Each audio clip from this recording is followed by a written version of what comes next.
ঘুঁটেওয়ালি মেয়ের মধ্যে সীমাহীন মাতৃ আকাশ প্রতিবিম্বিত।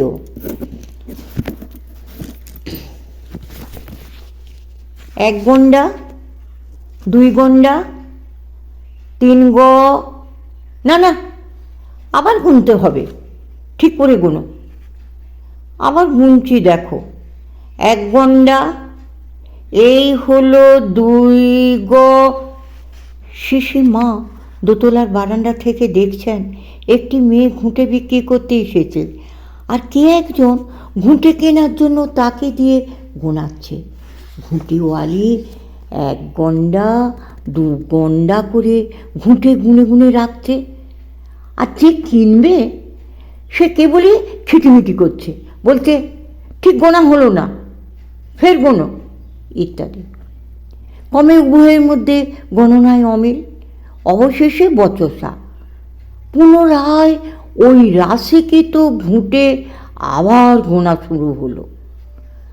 দেখো এবার, এই চারখানাতে এক গন্ডা, আবার চারখানা দুই গন্ডা, এক, দুই, তিন, চার হলো এই তিন গন্ডা। এমনিভাবে ঘুরে ফিরে ঘুঁটে গণনার পালা চলছে রাস্তার ধারে। বেচারি গরিব মেয়ে পেটের দায়ে ঘুঁটে বেচতে রাস্তায় নেমেছে, আর তাকে এমনভাবে অকারণ নাজেহাল করে তুলছে ওই লোকটি, নিজেরই অন্যমনস্কতার দোষে।